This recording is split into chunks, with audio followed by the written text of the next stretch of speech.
Hey everyone, today I'm joined by Sharon Toerek. Sharon is the founder of Legal and Creative, where she advises agencies on legal strategy, contracts, and IP protection. She is also the host of the Innovative Agency podcast and is a frequent speaker in the agency space. Now, I wanted to have Sharon on because most agencies overlook legal as a lever of profitability, and it's actually costing them. Right. There's also just a ton of agencies that don't even consider legal structures until they run into a problem. So in this episode, we discuss turning legal protections into profit centers, navigating client exclusivity without killing your niche, how to protect your ideas in sales proposals, and more.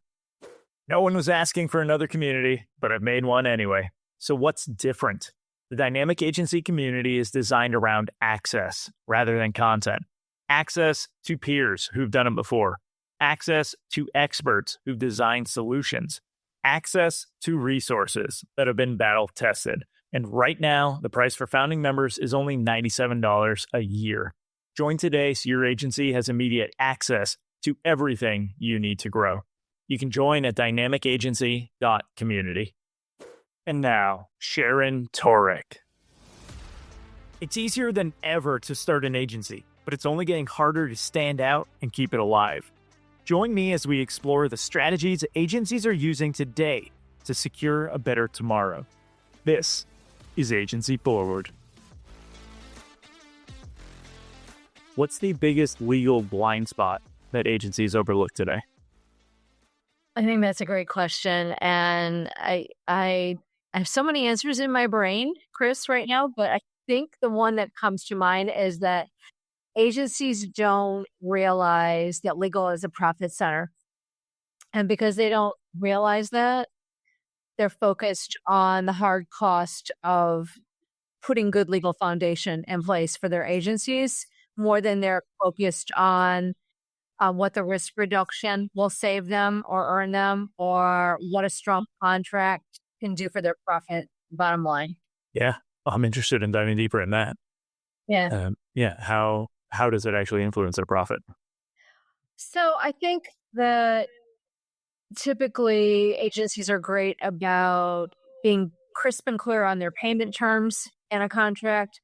I think they usually nail their pricing down pretty decently. They don't nail scope creep down, but that's not my area of expertise. I hear about it a lot as I'm talking with agencies, but they are missing the opportunities to clarify, how do we recapture our costs for rush work? How do we stop and rescope when we have to? And these are all things that the contract will enable you to do if you create it properly. They're missing opportunities for restart expense recapture, for a client who lets a project go dormant. They're not addressing their intellectual property with enough sort of depth so that there may be opportunities to be learning licensing revenue on top of the fee-for-service revenue. And moreover, it's their key risk reduction tool, especially that agent-orient MSA. Yeah, there's so much that we could get into on this. Yeah. I have a client right now who they had a project that's probably going to be 2-ish months. They knew it might run a little over, but now they're on month 4 because the client keeps having other issues within the contract. It's not even within the contract. They're just adding scope to things, but it wasn't kind of pre-addressed to be able to facilitate any of these changes. And like, here's how we actually handle it. Right. I guess, how do you recommend hitting that right from the start? I think it starts with having a good baseline set for what your benchmarks are in the client engagement, performance-wise and financially.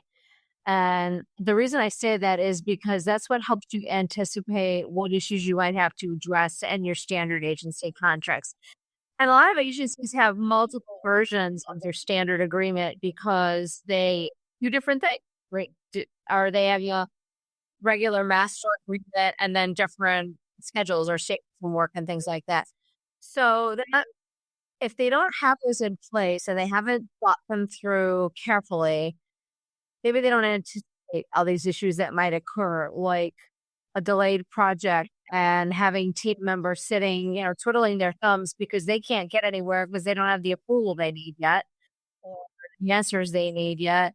Um, or they haven't thought about recapturing that cost for, being idle or having to expand the scope of the work. So I think if you sit down initially and think about what are those patterns that we see and how we serve clients, and how do we accommodate those in a contract so that we remember to communicate up front with our clients about them. Because contracts only get you so far.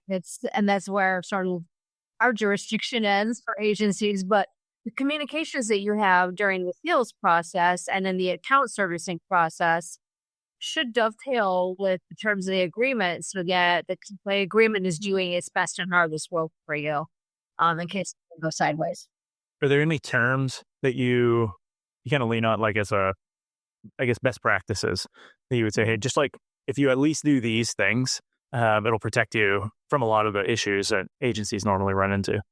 Yeah.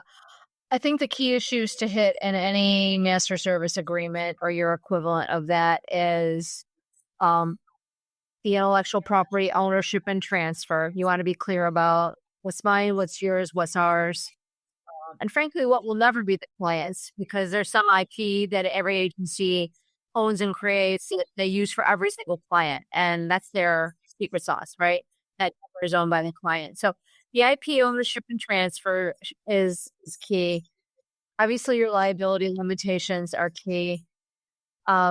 Your ability to prevent and protect your team members from being coached or solicited. That's the one. So fair competition covenants are important to put in the master service agreement. Client responsibilities. I mean, everybody thinks of the contract as something that is the do's and don'ts roadmap for the agency, but it really should be committing the client to certain behaviors as well. That's important. I can tell you some of the side issues that may or may not be in your contract that we see on repeat are exclusivity requests. So an expectation by the client that your agent won't serve other brands that compete with them.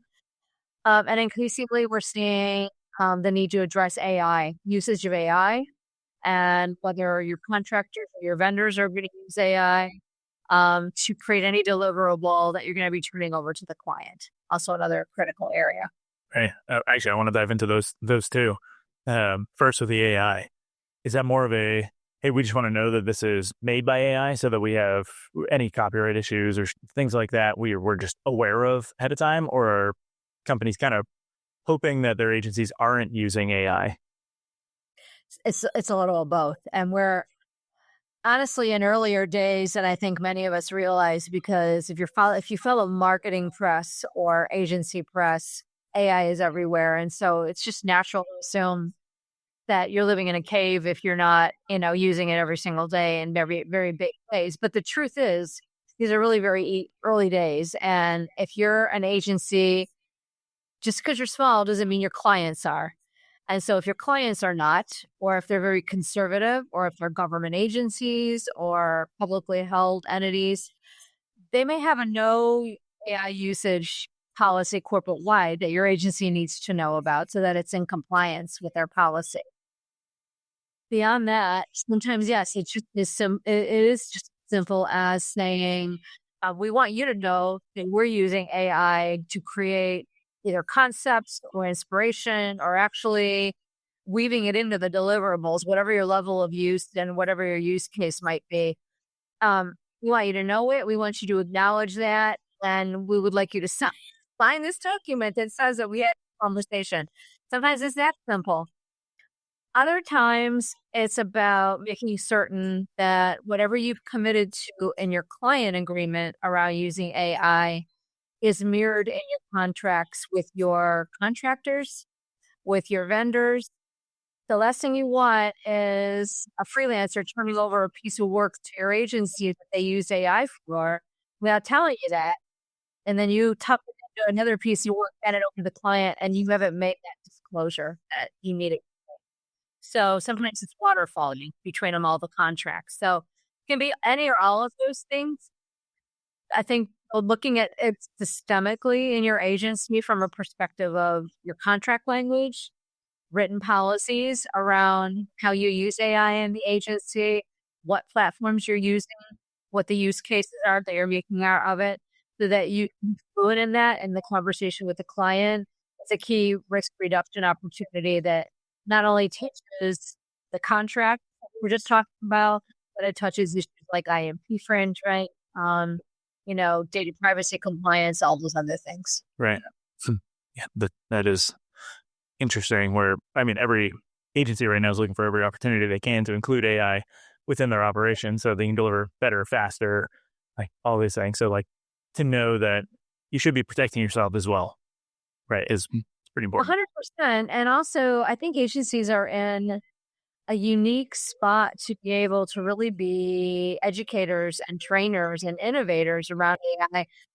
Most people listening to this podcast know way more about what AI can do for their clients than their clients understand right now. So you are in a unique spot to be a leader in this role, no matter how small or big your agency is.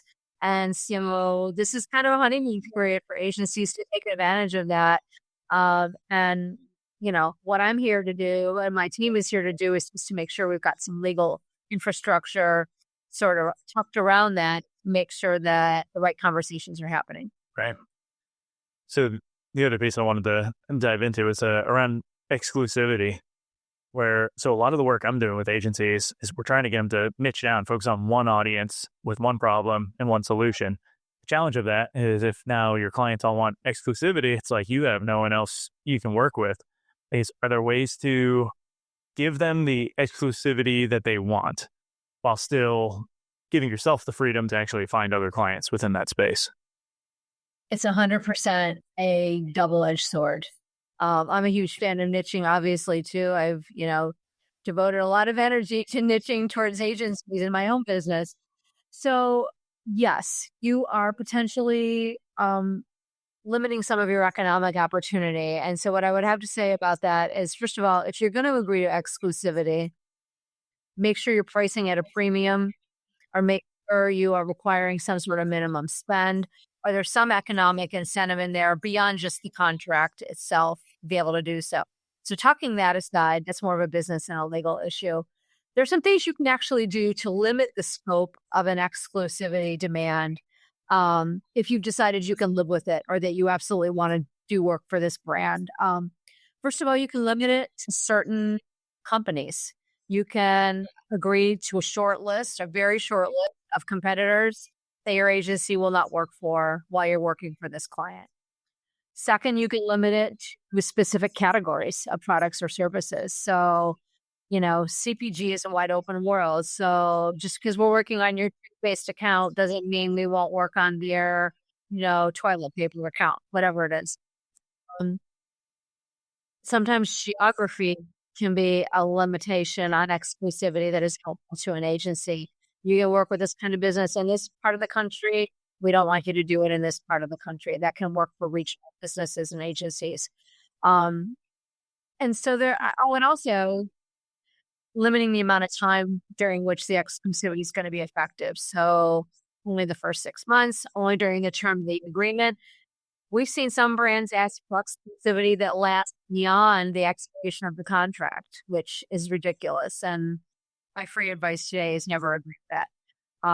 But there's some ways you can cut down an exclusivity restriction if you've decided that, you know what, we don't like it, but this is too good an opportunity for us to walk away from. So let's figure out how we can make it work for everybody. And then my also tough advice about how to have that conversation with the brand is that you chose us because we've got expertise in your backyard, in your vertical, and we can't do that if we can only work with one client in this industry at a time. Yeah. That last piece is literally what I get hung up on the most with some agencies where they focus on, if I niche down, I'm limiting who I can work with. It's like, yeah, but you also get to develop this expertise by getting the repetitions in and seeing it so much. And so, yeah, the exclusivity would limit that. And so I think that's a fair argument to a client to say you want me Right. for this, but you're going to limit what I could do for you. Right. Yeah. And in my opinion, I don't feel like having to prepare for the risk of being asked for an exclusivity clause in your contract is a reason to shy away from niching. I think niching is extremely powerful for agencies. And so just, choose your battles wisely. Make sure there's a really great economic incentive for the opportunities that you do take. And there's, contractual ways to sort of blunt the impact as you go. Right. So separate from like give them the proposal, you get them, client signs off on it, and now you can have when they sign that contract, right? There's protections that are built into that. A lot of agencies will give a proposal to a client and then or to a prospect. Then that prospect will take it and kind of run.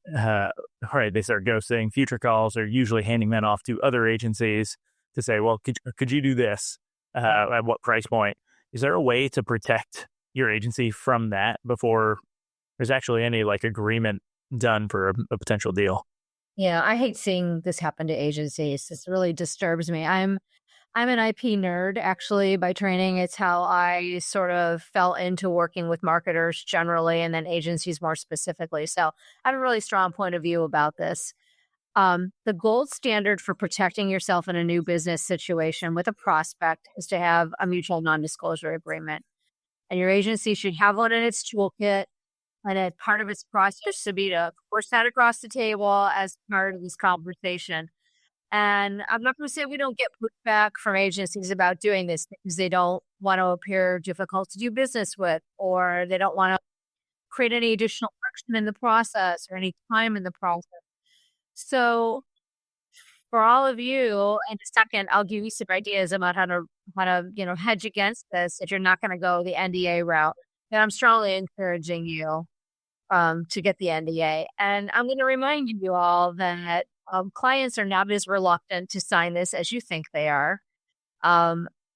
It's a mutual document. So if you have the conversation in the spirit of mutuality, we're going to keep your information confidential. You're going to keep our information confidential. They should understand that. A client that doesn't understand that will, quite frankly, be a red flag for me. Third, they're not shy at all about pushing their NDA across the table to you. They're perfectly happy to to tie your hands. So I think fair is fair.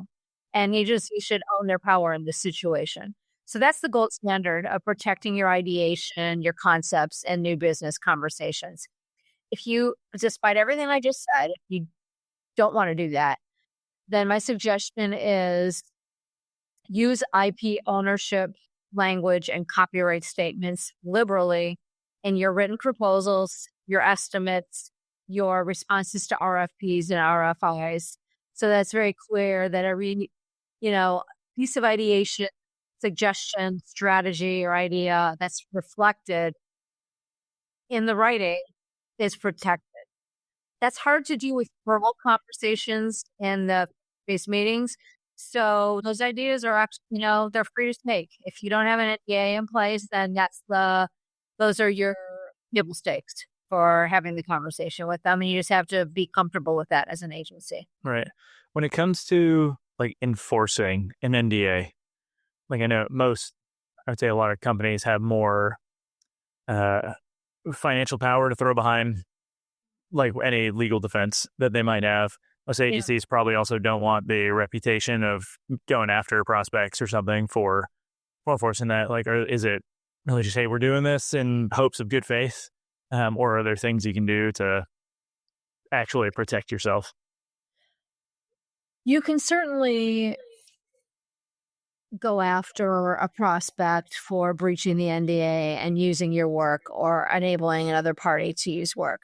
I frankly don't see it happen often. I can probably count on one hand the amount of times that an agency has ever proceeded. So for me, it is more about setting the table with the prospects of you being equal parties to the conversation, you elevating the level of what you are bringing to the table with your ideation, and also creating the expectation that you are going to be a partner in this process with the client. So it's as much about those things as it is about the legal leverage to have an employment claim if you ever did want to pursue it. And honestly, most agencies who I've talked to where this has happened to, they're more ticked off at the agency who got the account than they are at the brand. They tend to be less angry about brands who internalize this, maybe give it to their in-house agency or their in-house marketing team, than they are about another competing agency getting access to it. I think all those things, you know, having good legal process in place is as much about discouraging bad behavior as it is about having protections in place if you need to pursue that bad behavior. Right. And say a competing agency does do something with that, there's really no way to legally hold them unless you have the IP in legalities in place. So I think you've got a breach of the contract with the brand. If they've given your work to another agency without your permission, you might have an infringement claim against the other agency. It just depends on the degree and level to which they've, duplicated. You're not going to get far probably trying to get them to account for taking your idea. This is why having as much of your ideation in the proposal phase or the new business conversation phase documented somehow, storyboards, sample assets, presentation decks, written proposals, those sorts of things.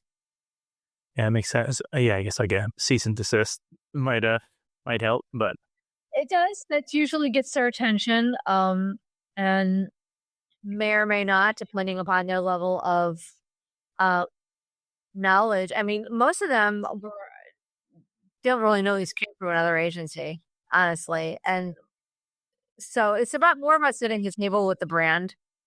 It is about beating up on the agency who took the work and made something out of the client relationship with it. But I hate seeing it when it happens. I really do. Mm-hmm. So shifting gears from client focused legalities to team focused. I know a lot of agencies now are trying to work with contractors just because of the financial benefits of having contractors on your team. Are there things you should be looking for within your contracts to support your agency while still giving the contractors flexibility to run their own business and do their things, but they kind of protect you, or even just work in your favor from a profit perspective again? As to the profitability of the contractor versus the in-house team member who's a W-2 employee of your agency, I think it's a numbers game, right? It's all about volume. How much volume of work are you going to push that person's way? That's more of an accounting or a finance issue than it is a legal issue.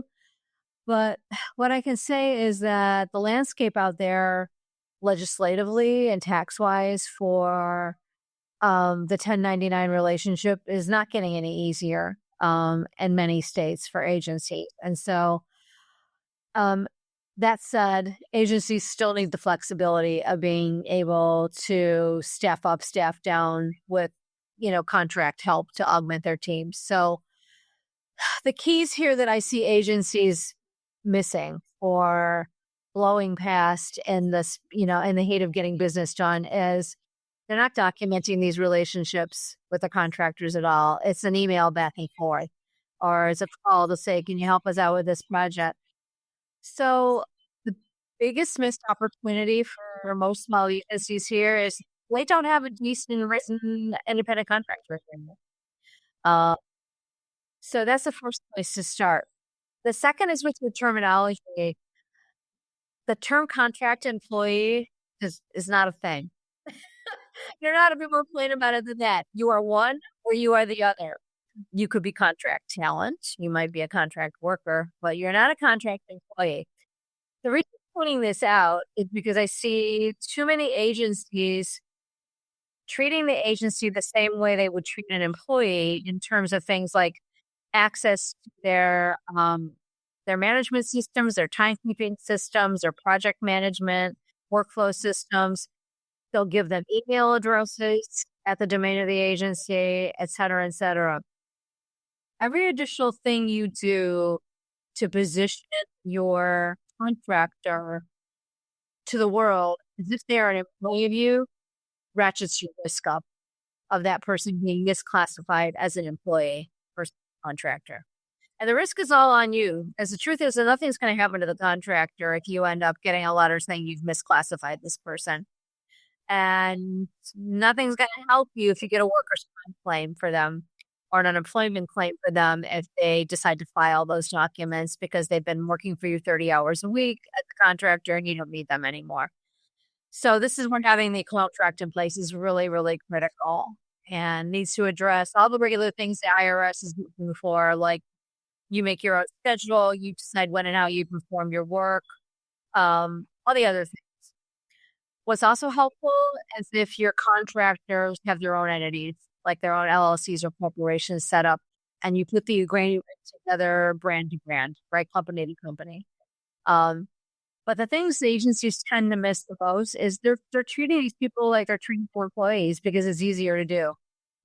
And they're not talking the relationships properly. So the best first step for most of you listening is pull out your contract that you use for these relationships and really look at it and see if it is addressing things like IP ownership, AI usage, non-solicitation of your clients or your talents. There are other things. Those are kind of the top three. And if you're not sure, then it's probably a good sign that you ought to refresh, update, up-level this critical agreement, because it is one of the pillar agreements for every small agency. Your client agreement, your independent contractor agreement, your agency agreements, employee agreements. Those are your kind of your pillar documents. Right. So at what point in an agency's kind of lifespan should they be, or not even lifespan, just as they're getting everything kicked off, when should they bring like a team like yours in to assist with actually setting up the contracts the right way? Right. It's a great question. And it's less about the size of the agency or maybe their life cycle than it is about the kind of clients you're probably serving or the size of the team you need to bring on to serve them. Every agency starting, every professional marketing services firm needs a good, solid client contract agreement. That's the place to start. And I would really do a thorough audit of the agreement that you're using to make sure that it's hitting, all the relevant points that we talked about earlier. That's day one, create one, honestly, for me. If you're starting off with smaller projects as you're getting rolling, the most efficient thing for you to do might be to create a good, just strong set of legal terms and conditions and incorporate that into your estimates or your proposals. If you're not ready to have a full MSA or you're doing mostly smaller projects to get started. But once you're working on those retainer relationships, those larger projects, or those long-term relationships, your agency needs to have invest in a master service agreement for those clients. So, plan one that falls in that category, you're ready. And in terms of for the contractors, the first one you hire, because it doesn't matter how many, any one of them could be, a jeopardy for you. Right. So with this, what is the 80-20 as for like I guess an agency to get started, like to protect themselves? What are those few things that they should be focused on primarily, right, to just get everything kicked off? Your client terms and conditions, that's critical. Contractor terms and conditions, your employee policies and procedures. Even if you have a few people, start documenting those things or catalogs. That's going to be your eventual handbook, right? Or the basis for one. Make certain that you are staying on top of rules around the discipline you work in. If you're a digital firm, that probably means data privacy. And if you're an influence firm, that means understanding the FTC rules and how they apply to you. That would be the third sort of low-hanging fruit there in the 20%, if you will, or maybe the 80%. I'm not sure which was which, but it's a critical thing, depending on what kind of work your agency specializes in, right? No, because it's impossible to know all the regulatory landscape for every type of project that you work on. So focus on what you do the most in terms of understanding the laws out there that might relate to it. But yeah, the agency client contract and the agency contractor contract, those are the key tools that you need every agency to start with. Awesome. All right. Well, Sharon, this has been a great conversation. I got 2 more questions for you. Yes, With sir. the first being, what book do you recommend every agency owner should read? So this is going to sound a little pop culture-y, but Mel Robbins' book, The Let Them Theory. Any leader should read this. And there's actually a digital-only Teams version of it. There's like some extra chapters and content there about team management, but it is all about how to lead and understand people as you do it. So I definitely would read that one. There's 2 others that are more agency specific. I love Gabe Baker's The Business of Expertise, which is all about establishing a beachhead positioning and, getting yourself out there in the world. And then I also love Sell with Authority, which is a Drew McClellan, Stephen Westner book, which is about how you create thought leadership and use that as a selling beachhead. So those are Awesome. Yeah, all good recommendations. Yeah. Last question is, where can people find you? People can find me at legalandcreative.com. I'm also very active in LinkedIn, and they can find me on the Innovative Agency podcast, where I hope Chris is going to come and join me soon. We'll do a crossover of this conversation and talk about the work that you do for agencies. Awesome. All right, Sharon, thanks for joining. This is fun. It was fun. Thanks for having me, Chris. Great conversation. That's the show, everyone. You can leave a rating and review, or you can do something that benefits you. Click the link in the show notes to subscribe to Agency Forward on Substack. You'll get weekly content, resources, and links from around the internet to help you drive your agency forward.